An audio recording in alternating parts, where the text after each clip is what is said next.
Добрый вечер. Открытый вопрос в прямом эфире АГТРК.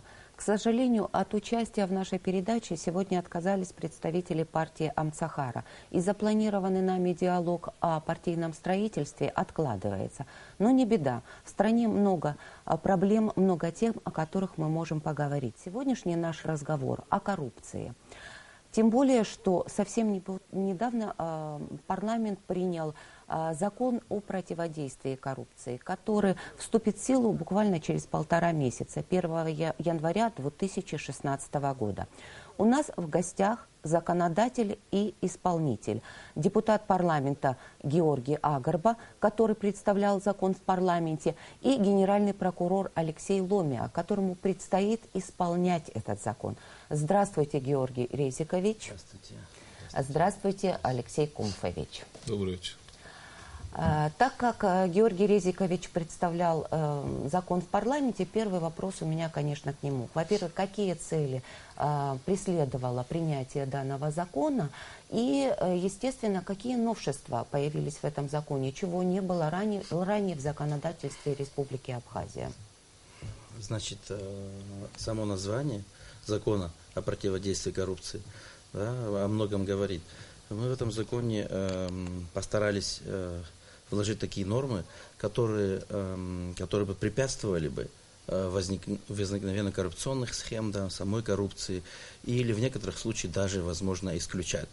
Вот какие-то вот такие нормы, как проведение экспертизы, нормативно-правовых актов, это постановления, указы и другие, которые исполнительная власть издает по тем или иным, в тех или иных направлениях.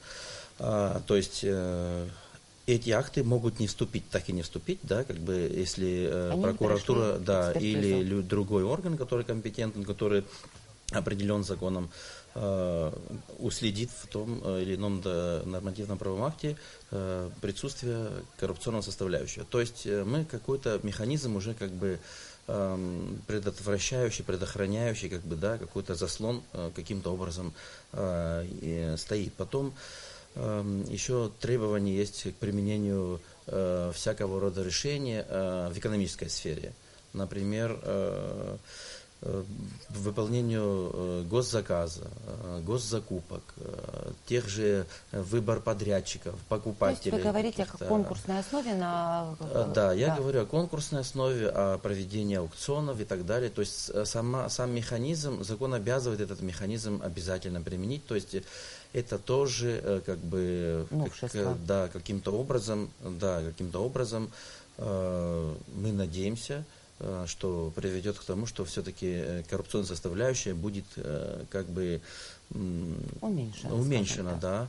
Вот сегодня я был участником круглого стола, сегодня проходил у нас форум на экономическом форуме. Там вот один, значит, предприниматель с Дагестана, кажется, да, и вот там он уже гражданин Абхазии, он как бы, может, это не к месту, но это как бы как раз по этой теме.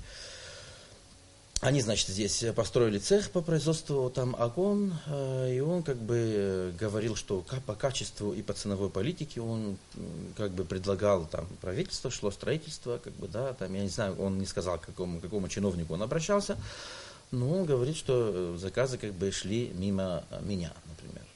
А другие примеры были, когда... Более дорогой, да, небось, да? Я не... в общем, как бы, вот видите, если бы проводить конкурсы, вот этот человек бы там или эта фирма участвовала бы, возможно, как бы уже очевидно, что дешевле, что лучше, как бы, да, выбор, может быть, пал бы на таких вот вещах. Вот, потом, ну, еще требования, значит, квалификационные требования предусматривает закон при принятии на ту или иную должность на госслужащих, то есть граждане, которые претендуют на ту или иную должность, к ним будут предъявляться квалификационные требования, то есть уже как бы заранее смотреть там их анкеты, более тщательно как бы отбирать на эту службу. Конечно, одним этим законом как бы бороться с коррупцией тяжело, да и вообще как бы, к сожалению, как бы эта коррупция такая вещь, как бы не всегда находит даже в как бы их не припирал. Закон да, признает, что коррупция есть, и это нас уже да, мы, естественно, радует. признаем, что есть коррупция, и вот этот закон, мы уверены, все-таки будет препятствовать в какой-то степени. Я не могу сказать, конечно, что он искоренит коррупционная составляющая, но будет препятствовать и в некоторых случаях даже исключать будет элементы коррупции. Но этого недостаточно. У нас, значит, в комитете еще запланировано обязательно к нему нужно антимонопольное законодательство, да, тоже в помощь, будем говорить, там, о госслужбе закон и так далее, так далее. Ну, к этому мы еще вернемся. Да. Давайте я сейчас прошу Алексея Кумфовича. Собственно, до сегодняшнего дня, вот сейчас Георгий Резикович говорил о экспертизе законов, говорил о конкурсах. До сегодняшнего дня закон не предусматривали экспертизы. Разве они не проводились в Генеральной прокуратуре, в Минюсте, может, еще в каких-то органах? Была эта экспертиза законов, или они вот принимались, и вы не государево око не бдило за этим моментом? Ну, скажем так, борьба с коррупцией, она по определению входит в наши полномочия. Ну, если так сначала пойти, коррупция, да, подкуп, порча, да, если перевести, что это такое, эта болезнь проникла в нас давно, и ну, в моем понимании то, что парламент принял такой закон, мы фактически признали, что она у нас есть, и что с ней надо бороться. Это уже радует. Да. То, что она была, мы все это прекрасно понимали, мы просто избегали прямых вопросов и прямых ответов. Она у нас есть, и, к сожалению, она будет. Вот. И этот закон, конечно, нас призывает поставить заслон перед этим злом, и самые, скажем так, большие полномочия и конкретные полномочия меняются именно в прокуратуре. Честно скажу, что с Нового года у нас прибавится огромный пласт. Алексей Кумфович, вы мне сперва ответьте все-таки на мой вопрос. До этого проводилась экспертиза законов? Нет, или конкретных не таких каких-то мероприятий, ну, по крайней мере, прокуратура не проводила. Ну вот, допустим, когда контрольная палата представляет бюджет, когда вы представляете бюджет на какой-то год, контрольная палата разве не проводит экспертизу? Да, не экспертизу, а она делает заключение. Заключение по... Не знаю, можно ли его назвать экспертизой. В принципе, может быть и так. Но это только касаемо бюджета. То есть бюджет, который вот сейчас в будущем году, который на 2016 год, мы обязательно отошлем контрольной палате, а она там сделает заключение, если найдет там замечания, рекомендации. То есть вы не считаете, что это экспертиза, да? То есть это же касается только бюджета, здесь ведь всех нормативных актов, понимаете, по бюджету, возможно, как-то это такой основной документ финансовой страны, контрольная палата, да, это, не знаю, в какой-то части это экспертиза, конечно, проводится. Алексей Кумфович, тогда скажите мне, раз экспертиза не проводилась, на сегодняшний день есть у прокуратуры такие силы, которые смогут провести экспертизу? Я так понимаю, что дополнительного органа, который будет заниматься соблюдением этого закона, не существует. Все это вменяется в обязанности прокуратуры, контрольной палаты, Министерства юстиции, Совета безопасности. Я правильно перечислила, я думаю, да? Да. Но большая часть работы упадет на вас. Где возьмете Ну, самая силы? черновая работа, конечно, будет за прокуратурой. Ну, сказать, что мы каких-то новых сотрудников будем привлекать, конечно, это было бы неверно. То есть вы попытаетесь обойтись старыми силами, да? Да. Ну, если внимательно присмотреться к тому, о чем говорит этот закон и что надо делать, эта деятельность очень похожа на общенадзорную деятельность прокуратуры. Общий надзор за законодательством, за исполнением законов, за соблюдением прав человека, это и так, скажем так, наша прямая обязанность. Но здесь нас законодатель обязал конкретно заниматься именно этой деятельностью, и он нам очертил круг и дал нам вектор, куда нам надо, в каком направлении надо работать именно конкретно. И, ну, скажем так, возможности нашего государства не такие большие, чтобы придумывать еще один какой-то орган, над которым еще орган, еще и так далее. Поэтому, я думаю, самый оптимальный вариант, просто решили так, что за счет тех существующих уже контрольных органов осуществлять эту антикоррупционную деятельность и, соответственно, вменить им какие-то конкретные полномочия и какие-то конкретные обязанности. Эти конкретные обязанности прописаны законом. Вы удовлетворены, насколько четко они прописаны, эти конкретные обязанности, или нет? Ну, пока, честно говоря, говорить сложно об этом, потому что надо вступить в бой, а потом будет видно, да, как мы будем с ним работать. Жизнь, она, конечно, внесет свои коррективы. Ну, конечно, появилась новая статья 9 прим в законе о прокуратуре, которая будет четко прописывать нам, где и как мы должны реагировать. Чаще всего это будет самый главный, скажем так, наш аргумент в противодействии коррупции будет это требование устранить коррупциогенные факторы. Но здесь нам сказали не просто. Вот, мы должны обязательно, будем говорить, не только устранить коррупциогенный, а как это сделать.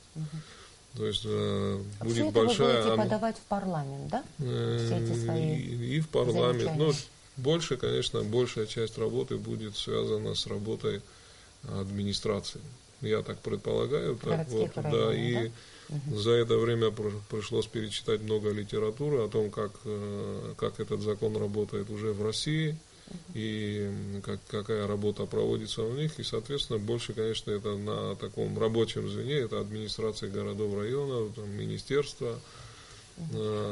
Вот экспертизе будут подвергаться новые законы и нормативные документы, или вы пойдете по пути изучения и старых документов? Обязательно. То есть у нас законодательная база существует, у нас к ней есть много вопросов. И раз нам законодатель такое вменил, то мы будем указывать на какие-то конкретные моменты, которые мы бы хотели устранить, потому что мы уже видим, что там есть коррупциогенные факторы, и будем требовать их убрать. А вот с чего начнете? С налогового законодательства или, может быть, с штрафных санкций по ДТП? И там есть вилки. Вы считаете вообще эти вилки коррупционной составляющей? И что вы будете с ними делать? Есть такие вещи, когда я, конечно, сейчас утрирую, когда либо 500 рублей заплати, либо в тюрьму сядь, да? Вот как вы будете с ними? То есть вы будете их выправлять, вы будете требовать, чтобы их убрали, эти вилки, или будете их оставлять? Нужно будет очень серьезно думать. Совсем убирать вилки, конечно, это неправомерно. Потому что, если мы, например, говорим о штрафных санкциях, так, предположим, за нарушение правил дорожного движения, разные же есть правонарушители. Да, есть злостные, которые регулярно нарушают правила. Но это же тоже можно прописать, если 2 раза нарушил закон, он платит 10 рублей. Чтобы какую-то градацию провести, мы обязаны давать вилку. То есть мы не можем взять и сразу человека, предположим, который первый раз рискнул и сел в нетрезвом виде, сразу взять его, лишить удостоверения. Вероятнее всего, скорее всего, на первый раз мы должны ему допустить и применение штрафа. То есть вы считаете, что если человек садится в нетрезвом виде, то можно ему еще раз позволить это сделать, да? Факторы бывают разные. Да? Мы должны понимать, в каком состоянии был, при каких обстоятельствах это. Конечно, это большое зло, но с первого раза лишать прав, я думаю, что это неправомерно. Потому что разные бывают моменты в жизни, и тем более, что мы хорошо знаем, что алкоголь может показать и не только употребление самого алкоголя. Да, это могут быть и лекарства, это может быть тот же самый кефир. И человек просто вот так может попасть в такую ситуацию, а мы его сразу будем лишать прав, но это, наверное, не есть хорошо, неправильно. Поэтому в данном случае я бы дал. Но, возвращаясь к тому, что вы сказали, если говорить о налоговом законодательстве, там есть очень серьезная такая норма, которая налоговик вправе, да, то есть она говорит о том, что налоговик вправе применить штраф, или, то есть все идет на его усмотрение. И вот тут возникает как раз вот это в нашем понимании есть коррупциогенный фактор, на который мы обязательно отреагируем. Ну, не может такого быть, то есть, представляете, то есть получается, это субъективное мнение налоговика, который вот будет думать, что ему в данном случае или можно. Мнение милиционера. То есть он вправе, но не обязан, да, получается, да, и, соответственно, у него простор для действий. То есть вы все-таки дифференцируете, да? Сейчас 2 секундочки. Вы все-таки дифференцируете эти вилки. В одних случаях они нужны, в других случаях они не нужны. В налоговом законодательстве вы считаете, что они их надо убирать, а вот, допустим, в ДТП их можно оставить, да? Да, ну просто четко ограничить. Четко ограничить, да. Да, я бы хотел бы дополнить. Честно говоря, я не юрист, я, конечно, не очень хорошо разбираюсь в уголовно-процессуальном кодексе. Возможно, как бы там и нужны, может быть, вилки, не знаю. Но вот что касается налогового законодательства, что касается инвестиционного законодательства, там, где существует тогда, когда наступают льготы, либо можно уплатить от сих до сих, я считаю, что я их называю коридорами коррупционными, если честно. Это коридоры. Я называю их коридорами. Да, я вот даже в некоторых случаях являюсь инициатором убирать вот эти вилки, не создавать, то есть вот эти коридоры, я считаю, что как раз позволяют некому чиновнику действовать в этих рамках, либо уменьшать, либо или к минимуму, депутату. как правило, приложить какие-то документы. Или депутату, которые лоббируют льготы. Тут вы сейчас меня просто подтолкнули на тему позавчерашней обсуждения в парламенте, когда обсуждалась НТС.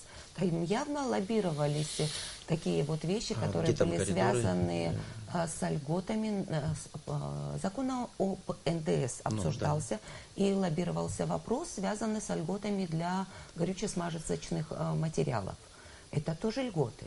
Не, ну это не льготы. Тут вопрос стоял, что облагать, что не облагать. Налогом, это ввозным НДСом. Там продукты питания, говорилось, ГСМ. Почему? Понимаете, ГСМ это, если подорожает ГСМ, и подорожает эта программа, в которой мы участвуем. Почему, тоже. Если государство установит цены на Если нефть? они смогут ввести налоги и при этом держать цену на прежнем уровне, в чем я почему-то, немножко сомневаюсь.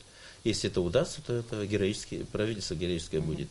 Но я не думаю, что предприниматель просто возьмет, отдаст 10% своей прибыли. Это нереально. Там надо посмотреть. Мы договорились о том, что это льготы, вы согласны, что это льготы? Это льготы, они сегодня тоже не облагаются. Я понимаю, что они сегодня, к сожалению, не облагаются. Нет, они облагаются сейчас. Сейчас мы перешли вообще на другую получается, вы затронули вопрос льгот, вы считаете, что это Нет, мы говорили про вилки. Мы же говорим про вилки. В общем, вы хотите уйти сейчас. Нет, я не ухожу. Не хотите, расскажу, пожалуйста, про это свое мнение. Да, конечно, интересно. Хорошо. Дело в том, что все облагаются сегодня, и ГСМ тоже облагаются, они НДСом, но они платят с наценки сегодня. Данный закон при введении этих 10% при ввозе товаров на таможенную территорию изъятия, тогда система меняется налогообложение в торговле, то есть будет вся сумма облагаться. То есть это существенная разница. Понимаете, где наценка, а где со всей суммы. И это, естественно, приведет к удорожанию того же ГСМ. А ГСМ это повлечет, это вот данная, по цепочке, по всей цепочке. Я все понимаю, но в данном случае, если вы лоббируете вот эти льготы, то вы заботитесь о народе. Изида Дерентьевна, там нету нигде вилок. Там нету, либо платят, либо не платят. Понятно. Либо платят, либо нет. Сейчас расскажу. Вот эти горюче-смазочные материалы, что продают, помимо этого НДС, помимо налога на прибыль, еще они платят налог с реализации ГСМ. Тоже еще 5%, тоже с наценки. То есть нельзя сказать, я сейчас не знаю, там составляющие, надо изучить, мы договорились с коллегами о том, чтобы давайте изучим ценообразование вообще, вот тогда мы поймем, вот сколько, как там, какая маржа. И тогда будет понятно. Но пока Я думаю, маржа большая. Давайте вернемся к нашему антикоррупционному закону. Так вот, когда я не имел в виду льготы, это не льготы, или вводятся налоги, или не вводятся в данном случае. Там нету как бы коридора, там 10% платить или 5%. Сейчас мы речь ведем именно об этом. Там вилка. В инвестиционном законодательстве это есть там льготы наступают, например, там с 75 миллионов до 350, там вот тоже нехорошо. Я вот буду в скором времени предлагать эту как бы вилку убирать. В налоговом законодательстве применение штрафов там же, да, где вы видели, чтобы как бы всегда, как правило, применяются минимальные, потому что прикладываются там бумаги разного рода, там позволяющие говорить, что там, как бы, да, это случай был там не специально там сделан, и так далее, и так далее. В общем, находятся возможности принимать, как правило, минимальную ставку. Часто. Поэтому я считаю, я их называю коррупционными коридорами, и их надо убирать. И что касается в налоговом законодательстве, инвестиционном законодательстве, то есть что касается в экономической сфере, так будем говорить, а вот там, где я не знаю, честно говоря. А еще вот скажите мне, когда вы вот принимали этот закон, на какие законы вы ориентировались? Может быть, каких-то республик, может, на какие-то международные правовые акты вы ориентировались. Что это было за законодательство, которое легло в основу нашего антикоррупционного закона? Значит, да, смотрели, конечно, и казахстанские варианты, и белорусские, и российские, и прибалтийских стран. Как бы там же как бы не один человек работал, как бы, да. А потом подключались наши юристы с правового дела, они там изучали как бы опыт других стран, и так, в общем, постарались закон как бы сделать такой оптимальный и так, чтобы он работал. Мы уверены, что он принесет пользу на самом деле. И здесь, понимаете, в этом законе много профилактических как бы возможностей. То есть мы хотим исключить во многом саму среду, как бы, да, где можно. Вот, то есть закон больше направлен на профилактику не то, чтобы больше, коррупции, там есть две части, я бы сказал, профилактика и уже наказание за то, что если это то есть, совершено все-таки как бы. Много уделено профилактике о том, о чем я говорил. То есть мы хотим саму среду как бы исключить, то есть исключить саму возможность этих появления там коррупционных возможностей, будем так говорить. А вы будете этот закон направлять на вот экспертизу, на которую будут отправляться все законы? И кому? В Генеральную прокуратуру или в какое-то другое ведомство, а может даже всем ведомствам одновременно? Ну, вообще-то, когда мы принимаем уже во втором чтении, после принятия, да, даже в первом или во втором, мы отправляем по всем инстанциям этот закон на предмет, чтобы они высказали свое мнение. Да, отправлен. Он был уже отправлен. Все ведомства его имели. Все ведомства его имели. Все от ведомства либо поступили замечания, которые мы учли, может быть, не учли. Так бывает. Свои предложения, замечания, заключения по этому поводу, и не только это прокуратура, это в кабинет министров, другие ведомства, которые администрация президента, контрольную палату нашу обязательно. То есть... Алексей Кумфович, вот если вы будете рассматривать этот закон на антикоррупционную составляющую, какие замечания вы ему сделаете? Какой именно? Вот этот закон, который мы обсуждаем. Он должен же пройти антикоррупционную экспертизу? Я думаю, он пройдет. Я думаю, он пройдет. Хорошо. Потому что в самом законе четко дано понятие, да, что такое коррупция. Вообще, да, вот впервые, можно сказать, за всю историю существования нашей новейшей истории, мы, например, наконец-то мы сказали, что такое коррупция. И точно так же даны достаточно четкие понятия, что такое коррупциогенный фактор. И, соответственно, нам остается только смотреть, есть коррупция, есть коррупциогенный фактор, и требовать устранить. И давать возможность и способы устранения этих коррупциогенных факторов. В данном законе я его не вижу, если он смело пройдет эту экспертизу. Но в данном случае, если исходить из самого закона, то,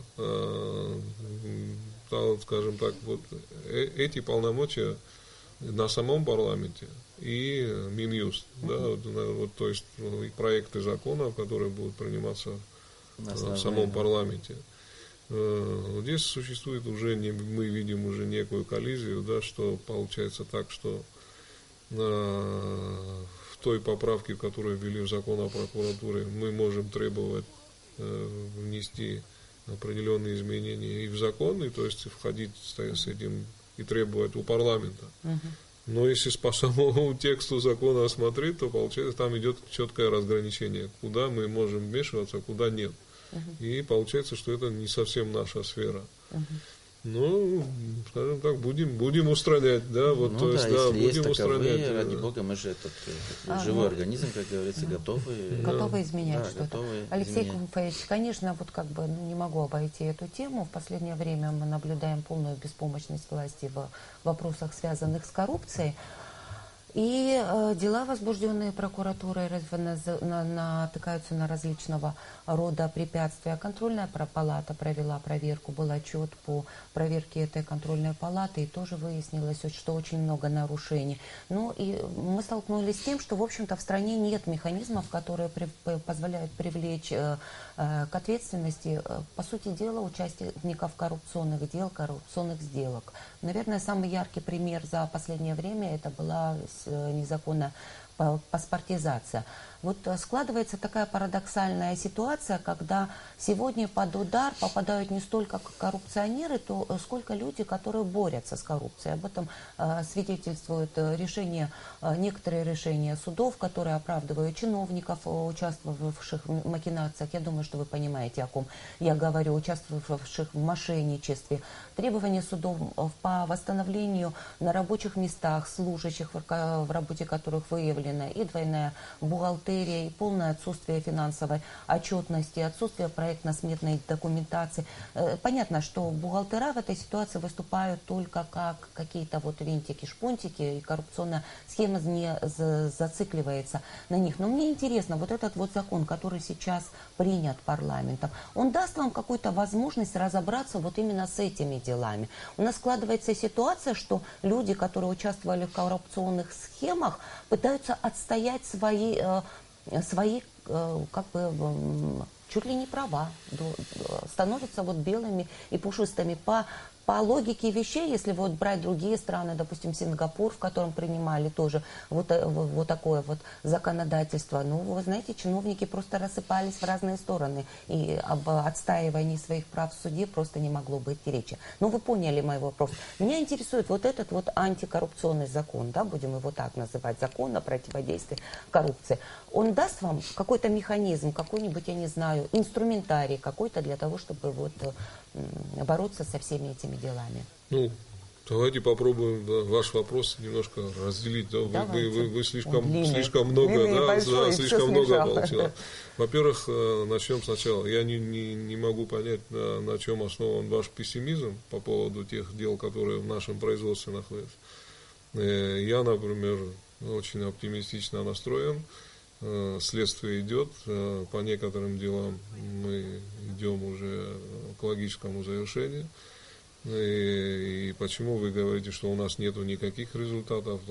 Тоже, например, вымогательство взятки, которое было со стороны милиционеров, это тоже коррупция. Та же самая. Да. Люди получили 10-8 лет строгого режима. Я считаю, что это большое достижение вообще нашего общества, будем говорить, что мы смогли прийти к такому, чтобы 4 милиционерам предъявить вот такие серьезные обвинения, и причем уже состоялся судебный вердикт, который уже прошел в 2 инстанциях.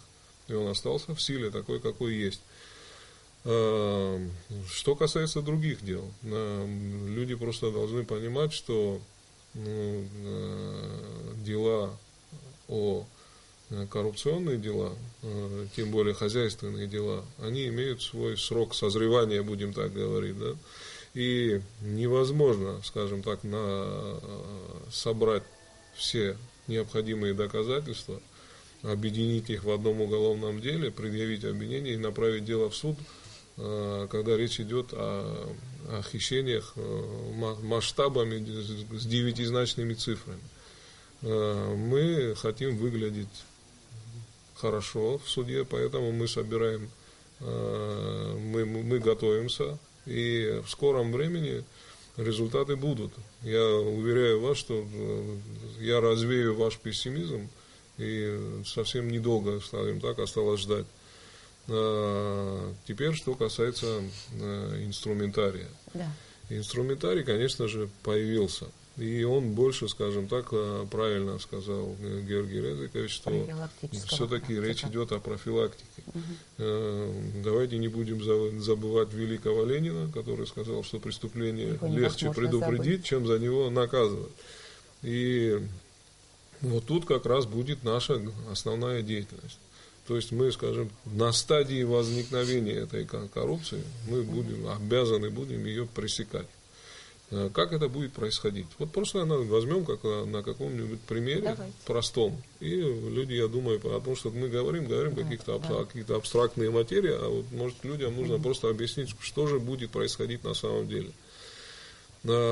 С вступлением в силу этого закона у нас появляется новое управление, именно которое будет о противодействии коррупции. Там будут собраны самые элитные кадры прокуратуры, самые, скажем так, люди с большим опытом, с большим потенциалом, с большой квалификацией, которым будет вменено задачу начать саму работу. Как она будет выглядеть? Ну, например, глава администрации, предположим, города Сухум, издает распоряжение.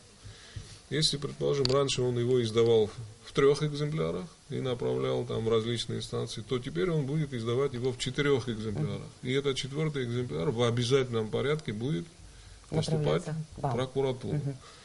Тут включаются механизмы, мы начинаем изучать.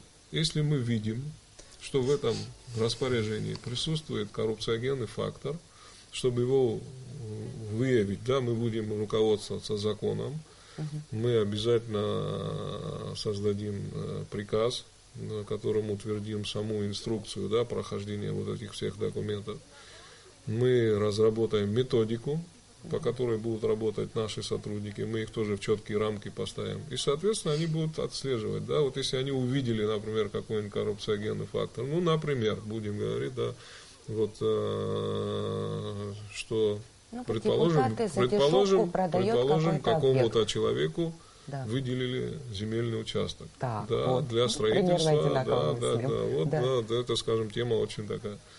Мы начинаем смотреть, насколько он соответствует земельному законодательству, насколько соответствует вообще здравой логике, да, то есть насколько соответствует рыночной цене, в конце концов.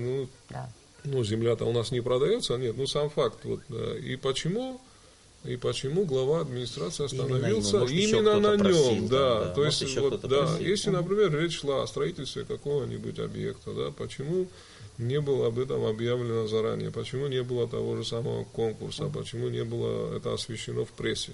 То есть, само собой назревает, подразумевается, что здесь за этим что-то стоит. Алексей Кумфович, но там не четко прописано вот этот вопрос о предоставлении информации в СМИ, и в законе тоже он не четко прописан. Я прочитала его, я не поняла, какую информацию они обязаны представлять, кто обязан информацию, и в каком объеме, и самое главное, насколько подробно они должны предоставлять эту информацию в СМИ. Это как-то вот очень обтекаемо достаточно в законе сказано. Тут мы должны будем работать над этим. Развивать, если такие моменты возникнут, ну, над ними тоже, я думаю, что у нас будет плодотворное сотрудничество с парламентом в этой области. Ну, давайте честно скажем, да, что это нива, которую нужно разрабатывать. Да, вот мы вступим в бой, когда, да, образно говоря, а там все разберемся, оно все само собой покажет. Главное, я еще раз говорю, мы признались, что она есть, эта коррупция, и что мы хотим с ней бороться. Я считаю, что вот это большое достижение. И я думаю, что если этот закон правильно будет работать, то такие масштабные преступления, которые были, они просто на корню будут уничтожены, у них шансов просто возникнуть не будет. Просто если люди, которые отслеживают, скажем так, наши вот эти дела, они же понимают, что какому-то предпринимателю отдавалось большущее предпочтение, да, на каком основании, причем это был Вы говорите, в общем-то, о конкурсной основе. По сути дела, это как бы очень хорошая статья, но я бы как бы хотела тогда вас направить немного в другое русло. Предусматриваются конкурсы для проектов, но не предусматриваются, допустим, конкурсы для чиновников, которые идут на какую-то службу. Между тем, об этом очень много говорилось. Квалификационные требования это немного тоже не конкурс для чиновников. Я же говорил, да? У нас должно появиться один закон, его укрепить надо, закон о госслужбе, в котором... То есть у нас есть надежда, что в законе о госслужбе это все дальше мы пойдем, появится. Понимаете? То есть, да, он будет работать, но его еще подкрепить надо, ему помочь надо этому закону, вот этими другими законами тоже о госслужбах, в котором будет прописаны и должностные инструкции того или иного чиновника, который он должен будет, обязан будет следить за этим, за его исполнением. А в случае неисполнения, вот как раз-таки прокуратура там превысил ли он свои полномочия, либо не исполнили в полной мере, как бы, и так далее. То есть дальше пойдут вот эти законы о госслужбе и антимонопольное законодательство, это в части экономики тоже, которые помогут в реализации, в том числе, данного законопроекта. Поэтому как бы мы не останавливаемся на достигнутом, как бы будем укреплять его, но я вас уверяю, в самом деле мы имеем желание с этим злом бороться, и этот законопроект, если кто-то углядел какие-то недочеты, мы живой организм, мы готовы посмотреть, как Кумфович говорит, давайте в бой, а там покажет, покажет где-то, естественно, я не могу утверждать, что мы прям все предусмотрели. Ну, здесь вот вы хорошо, что вы вспомнили суды. Да, но Алексей Кумфович, мне уже операторы машут, а у меня еще, вы знаете, такая куча вопросов. Нет, давайте здесь не сказать невозможно, давайте. Потому что законодатели провели, в моем понимании, грандиозную работу и провели судебную реформу, которая фактически вступает в силу тоже одновременно с этим законом. Вот там очень много моментов прописано, да, которые фактически они будут тоже противодействовать коррупции. Ну, просто простой пример приведу, например,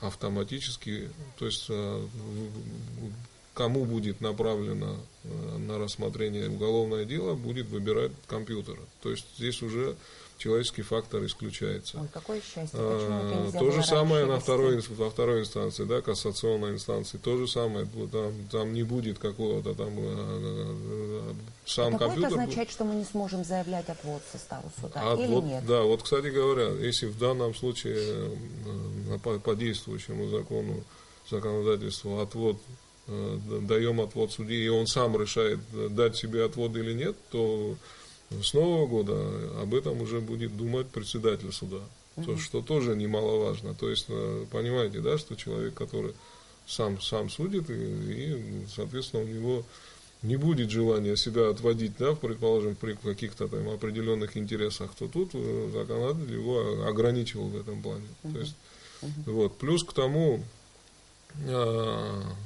наконец-то, да, мы услышим и увидим, судьи обязаны будут подавать декларацию о доходах. То есть они обязаны будут ежегодно отчитываться о своих доходах и расходах. Только судьи? Только судьи? Ну, вот с них только что мы же говорили, что закон о госслужбе должен тоже параллельно пойти, да, и появиться. Там обязательно будет это все прописано. То есть вот будет как бы первая ласточка, да, то есть получается, что с судейных начнем. Наш законопроект о нашей реформе прокуратуры тоже предусматривает такую декларацию. Мы направили, он находится, ну, пока, скажем так, он на стадии рассмотрения. Но тоже надеемся, что пройдет. Надеюсь, в 2016 году его рассмотрят, и в какой-то части его примут, и в том числе и в части предоставления декларации о доходах. Закон предусматривает что-нибудь, какую-нибудь ответственность для чиновников, депутатов парламента, которые лоббируют те или иные свои интересы? Вот именно вот этот закон, он предусматривает, или это ответственность предусмотрена и в других законах? Он ее укрепляет, он помогает? Но он скорее, скажем так, обязывает нас отслеживать эти моменты. А ответственность, она и так предусмотрена. То есть, должностные преступления никто не отменял. Не отменяли? Да, взятка существует, получение взятки, дача взятки, она как была, так и Единственное, есть. посредники появились. Да, а сейчас еще из 16 Что года... это такое за посредники. посредники? Объясните, в связи с чем появилась эта статья о посредниках? Ну, она, скажем так, жизни же мы это знаем, возвращение к былому, да, вот в советском законодательстве такая статья была, да, то есть мы привлекаем к ответственности человека, который дает взятку, мы привлечаем тот, кто берет, между ними же может существовать звено, человек, который организует фактически, я бы сказал, что он даже больше должен нести ответственность, да, потому что всю вот эту схему объединить, и он фактически, получается, главная шестеренка в этом преступлении, получается, не он. каждый соискатель же знает чиновника того или иного. Но обязательно кто-то там, во многих случаях так, поэтому мы это предусмотрели. Здесь, то есть посредник появляется, посредник тоже наказывается за эти деяния. Понятно. Да, если мы про инструментарий говорим, да, вот мы видим, да, что появилась новая... Институт парламентского контроля, вот там, например, прописано, Нет, что я это не об такого? этом. Я говорю вот вот самой статье о получении взятки, да, появились такие моменты, как организованная группа, появились как... Их раньше не было в уголовном законодательстве? Нет, были, но именно в этой статье, да, вот... И появилось такое понятие, как особо крупный размер. Да? То есть, и, соответственно, и санкция там практически в 2 раза увеличилась за данный вид преступления. Мне машут операторы, уже давно машут, они уже Все, так продлили нам время. Нет, дело в том, что я все равно попытаюсь задать эти вопросы, потому что я считаю, что без них передача будет как бы иметь незавершенный вид. И одним из самых успешных примеров по борьбе с коррупцией считается Сингапур. Я хочу предложить вот вам очень быстренько ответить на буквально на 5-4 вопроса, связанные с сингапурским опытом. В Сингапуре первое. В Сингапуре заставили чиновников доказывать, что все, что ими куплено, приобретено на законные деньги. В противном случае конфискация и тюремный срок. Как у нас в законе с такой мерой? Быстренько только. Есть она такая мера или нет? Нет, вы говорите о том, что это как раз декларирование доходов и расходов, о котором говорил генеральный прокурор. То есть этой меры нету, и мы надеемся, что она появится после того, как будет принят закон о декларировании расходов. Если нет декларирования расходов, то есть как-то это не работает. Не работает. Так, второе. Была создана комиссия по борьбе с коррупцией, у сотрудников которой были очень высокие оклады. Я думаю, это греет сердце. Они имели право проводить любые проверки в любом ведомстве, если хотя бы было хоть какое-то подозрение на взяточничество. В нашем случае подозрением таким была бы быть информация в сети, конечно, если она не от анонимов. Вот обсуждалось ли создание такой комиссии парламентом? И кто был против, если... Вот специальной комиссии, которая бы занималась вопросами, связанными с коррупцией. Были такие предложения? Специальная комиссия, которая бы занималась только вот вопросами... Нет, такого комитета, такой комиссии... И это не проговаривалось даже. Не предусмотрено это законом, как бы, не знаю, можем подумать, наверное. И не предлагалось такое, да, ни с кем из депутатов? Мы это не обсуждали. Лучше дать действующим сотрудникам те же самые зарплаты и от них требовать. Вот о чем речь. Нет, вы имеете в виду, что создать может комитет какой-то внутри парламента? Нет, это совершенно самостоятельная комиссия создавалась именно как отдельный она называлась, по борьбе с коррупцией. Я понял. Это не я имею в виду, это Сингапур имеет в виду. Создать орган? Нет, мы да. говорили об этом, мы поднимали этот вопрос. Некоторые наши коллеги даже предлагали это создать, но мы остановились на Совете Безопасности, то есть как бы пока... Только возложили, с чем это связано? С финансированием или с какими-то другими проблемами? Вместе. И это не последний тоже аргумент, то есть создавать надо службу, и опыт нужен, и как бы, знаете как... В общем, мы долго это обсуждали, этот вариант как бы предлагали наши коллеги-депутаты с нашего комитета, даже Саид Геннадьевич первым предложил Харазе, чтобы был создан отдельный орган, но как бы в конце концов мы решили пока остановиться на этом варианте. То есть но это не исключено, это не исключено. Я бы тоже думаю, что он как бы нужен, но, наверное, мы к нему придем. Дальше, населению, опять же, Сингапур, населению предоставили возможность сообщать о взяточничестве, и простые люди стали помощниками этой комиссии в борьбе с коррупцией. Журналистам предоставили возможность изучать дела любого чиновника и вообще любые дела. Это есть сейчас в законодательстве? То есть мы пытаемся... В принципе, в этом законе, да, предусмотрена так независимая экспертиза. То есть любой человек, практически общественная организация, партия, журналисты, они тоже могут участвовать в этом процессе. И изучать дела. Понятно. А изучать дела любого человека, уголовные дела, то, как ведется следствие, вообще дела, личные дела любого Я с этим чиновника. категорически не соглашусь, потому что да, есть такое понятие, как тайна следствия. И, ну, вы понимаете, да, ну, кто и как, с какими целями будет изучать дело. А может, у него задача будет разрушить дело, а мы ему даем тонкости. Нет, я, наверное, неправильно сформулировала. Именно дела любого чиновника, то есть связанные с доходами, с расходами и так далее и тому подобное. Ну, я думаю, что декларация о доходах, она будет, скорее всего, в открытом эфире публиковаться. Да, я думаю, то есть вы готовы ко всяческой открытости, да? Мы к этому придем, я думаю, да. Ну, вот как было с нашими кандидатами в президенты, да, мы же слышали, у нас есть такой опыт. Я думаю, теперь каждый чиновник вынужден будет объяснять, откуда у него, например, автомобиль. Да, и дорогой. Четвертый пункт: прекратили преследовать тех, кто дает взятки.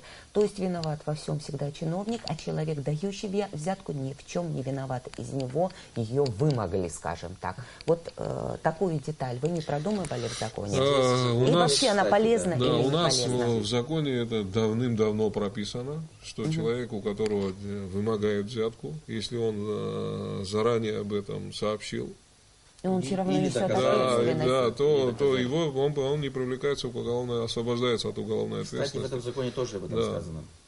Есть такое.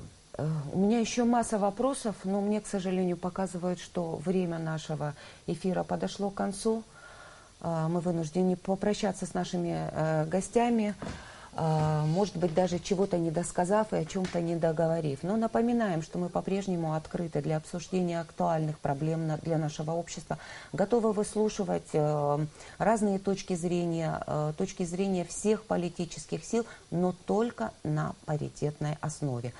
Чтобы наши зрители имели возможность понять и представить весь спектр существующих в обществе проблем.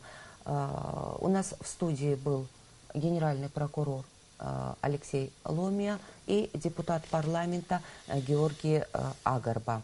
Всего вам доброго и удачных выходных. Всего.